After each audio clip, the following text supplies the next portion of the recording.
لا جناح عليكم إن طلقتم النساء ما لم تمسوهن أو تفرضوا لهن فريضة ومتعوهن على الموسع قدره وعلى المقتر قدره متاعا بالمعروف حقا على المحسنين وإن طلقتموهن من قبل أن تمسوهن وقد فرضتم لهن فريضة فنصف ما فرضتم إلا أن يعفون أو يعفو الذي بيده عقدة النكاح وأن تعفوا أقرب للتقوى ولا تنسوا الفضل بينكم إن الله بما تعملون بصير. دو آیتیں تلاوت ہوئی آج. آیت نمبر 236 اور آیت نمبر 237. دو آیتیں پڑھی. پہلے میں خلاصہ بتا دیتا ہوں پھر اس کا ترجمہ کر لیتے ہیں. دیکھیں طلاق کے مسائل ذکر ہو رہے ہیں تفصیل کے ساتھ. اسی ضمن میں طلاق کا حصہ ہے ایک نکاح کا اور طلاق کا حصہ ہے مہر کا مسئلہ. دیکھیں نکاح 3 چیزوں کا نام ہے. ایک ہے دو گواہ اور ایجاب و قبول، اور تیسری چیز مہر ہے.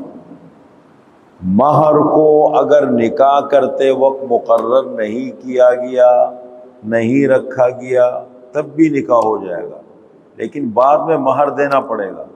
وہ چاہے آپس میں بعد میں طے کر لیں، اور اگر طے نہ کرے تو مہر مثل ہے. مہر مثل کا مطلب یہ ہے کہ جس خاتون کا نکاح ہوا ہے اس خاتون کے خاندان کی جو قریب عورتیں ہیں ان کا مہر کتنا رکھا گیا تھا. ان کی بہنیں ہیں، ان کی پھوپھی ہے، ان کی خالہ ہے، ان کا جو مہر تھا وہ خود بخود اس کا متعین ہو جائے. اگر نہیں رکھا، یہ عورت کا حق ہے، شوہر کے ذمے ہے. لیکن یہاں جو مسئلہ بیان فرما رہے اللہ تعالیٰ کہ نکاح تو ہو گیا لیکن ابھی رخصتی نہیں ہوئی. اسے نکاح ہو جاتے ہیں، ایک تو منگنی ہوتی ہے نا، منگنی کی تو شرعی حیثیت نہیں ہے، وہ تو ایک وعدہ ہے. نکاح سے بات پکی ہوتی ہے. نکاح ہو گیا، مہر مقرر نہیں کیا گیا، اس وقت آپس میں بیٹھ کے مہر مقرر نہیں کیا، کہنے لگے چلو بعد میں دیکھیں گے رکھیں گے، یا اس طرف فی الحال ذہن بھی نہیں کیا. تو نکاح ہوا، مہر مقرر نہیں ہوا، یا نکاح ہوا مہر مقرر ہو گیا لیکن رخصتی سے قبل طلاق ہو گئی. جیسے بہت سارے گھرانوں کا ہم سنتے رہتے ہیں، نکاح ہو گیا تھا اور رخصتی سے پہلے میاں بیوی آپس میں ملے نہیں، اس سے پہلے طلاق ہو گئی. تو اس صورت کے اندر 2 صورتیں ہیں. اگر مہر مقرر نہیں ہوا ہے، رخصتی سے پہلے طلاق ہوئی، تو متعہ دینا پڑے گا. متعہ کا مطلب یہ ہے کہ معمول کے مطابق کپڑوں کا مناسب جوڑا دے دے.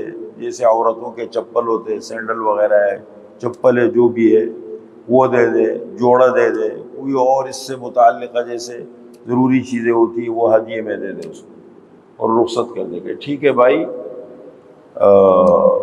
نکاح مطلب چلا نہیں، طلاق ہو گئی، یہ ہدیہ دے دی. مہر مقرر نہیں ہوا تھا. اور اگر مہر مقرر ہوا تھا لیکن رخصتی سے پہلے طلاق ہو گئی تو آدھا مہر دے گا. کتنا؟ آدھا مہر دے گا. یہ یہاں پر 2 صورتوں کو بیان کیا گیا ہے. اگر رخصتی سے پہلے طلاق ہو گئی، مہر مقرر نہیں ہوا، متعہ دے گا. اور اگر مہر مقرر ہوا ہے تو آدھا مہر دے گا. اس کا ذکر ہے. لا جناح علیکم، تمہارے اوپر کوئی حرج نہیں، تمہارے اوپر کوئی گناہ نہیں. ان طلقتم النساء، اگر طلاق دو تم عورتوں کو، ما لم تمسوہن، جب تک کہ تم نے ان کو ہاتھ نہ لگایا ہو، یعنی حقوق زوجیت ادا نہ کیے ہوں، میاں بیوی آپس میں نہ ملے ہوں، او تفریضوا لہن فریضۃ، یا ان کے لیے مہر مقرر نہیں ہوا ہے ابھی، فرمایا اب کیا کریں، طلاق ہو گئی، ومتعوہن، اور ان عورتوں کو متعہ دو، متعہ سے مراد یہ فائدہ دو، علی الموسع قدرہ، گنجائش والے پر اس کی گنجائش کے مطابق ہے، وعلی المقتر قدرہ، اور تنگ دست پر اس کی گنجائش کے مطابق، جو آدمی کی حیثیت ہے اپنی حیثیت کے مطابق مناسب ہدیہ اس کو دے دے، متاعاً، فائدہ دینا ہے، بالمعروف، اچھے طریقے پر، حقاً علی المحسنین، یہ لازم ہے نیکی کرنے والوں پر، محسنین پر، جو نیک لوگ ہیں، اچھی سوچ رکھنے والے، اچھی نیت رکھنے والے، ان پر لازم ہے کہ وہ دے۔ مطلب یہ نکاح کو ختم ہو گیا، اس کو جھگڑا مت بناؤ، اختلاف مت بناؤ، اگر نہیں ہوا ٹھیک ہے، بہتر طریقے سے اس کو ختم کرو۔ ہوتا ہے نا ہمارے ہاں تو فتنہ بن جاتے ہر چیز۔ اگلی دوسری صورت بتا رہے، آیت نمبر 237، وَإِن طَلَّقْتُمُوهُنَّ، اور اگر تم طلاق دو ان عورتوں کو، من قبل ان تمسوهن، اس سے پہلے کہ تم ان کو ہاتھ لگاؤ، یعنی ابھی تک حقوق زوجیت ادا نہیں ہوئے، رخصتی سے پہلے طلاق ہو گئی، وقد فرضتم لہن فریضۃ، اور تحقیق تم نے مقرر کیا ہے ان کے لیے مہر، رخصتی سے پہلے طلاق ہو گئی، مہر مقرر ہو چکا ہے، فنصف ما فرضتم، پس آدھا مہر ہے جو تم نے مقرر کیا ہے، آدھا دیں گے، الا ان یعفونا، مگر یہ کہ وہ عورتیں معاف کر دیں، ٹھیک ہے بھائی ختم، اللہ کو منظور نہیں تھا، ہمارا گھر نہیں چلا، مجھے مہر نہیں چاہیے، یا ان کے گھر والے کہہ دیں، الا ان یعفونا، مگر یہ کہ وہ عورتیں معاف کر دے، او یعفو الذی بیدہ عقدۃ النکاح، یا معاف کرے وہ لوگ جن کے ہاتھوں میں نکاح کا گرہ ہے، جو گھر کے سربراہ ہیں، ذمہ دار ہے، بچی لڑکی کا والد ہے، بھائی ہے، چچا ہے، جو بھی ان کا کفیل ذمہ دار ہے، وہ کہہ دے کہ بھائی ختم، ٹھیک ہے، ہمیں مارنی چاہیے۔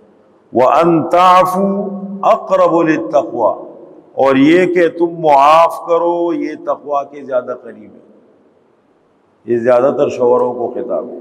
مہر مقرر ہو کہ بھائی پورا دے دو، کوئی بات نہیں، جو پہل کرے گا، جو بخیل نہیں ہوگا، وہ بہت عافیت میں، جو کنجوس اور بخیل ہوگا نا وہ خطرے میں۔ یہ آپ جہاں بھی قرآن کریم میں بیاہ بیوی کے رشتے کو پڑھیں گے، قرآن نے ایک جملہ دیا ہے، وَأُحْضِرَتِ الْأَنفُسُ الشُّحَّ، انسان کے مزاج میں بخل اور کنجوسی ہے، اور کنجوس آدمی ہے نا یہ ہر جگہ آزمائش میں ہوتا ہے، ساری زندگی جو ہے ان چیزوں میں ہوتی ہے، بھائی دے دو ختم، بھائی پیسوں کا جھگڑا نہیں ہے یار، اگر ہر چیز کو پیسہ بنا دیے تو پھر تو معاملات اور خراب ہو جائیں گے۔ تو فرمایا اگر یہ کہ تم معاف کر دو یہ تقویٰ کے زیادہ قریب ہے، وَلَا تَنْسَوُا الْفَضْلَ بَيْنَكُمْ، اور مت بھولو تم مہربانی کو آپس میں، دیکھو انسانیت کو دیکھو، پھر اگر تم مسلمان ہو تو اسلام کو دیکھو، اصول کو دیکھو، پیسہ کیا چیز ہے، جب گھر نہیں چلا پیسوں کو کیا کرو گے پھر؟ ان اللہ بما تعملون بصیر، بے شک اللہ تعالیٰ تمہارے اعمال کو دیکھ رہا ہے، جو کچھ تم کر رہے ہو سب اللہ تعالیٰ دیکھ رہے ہیں۔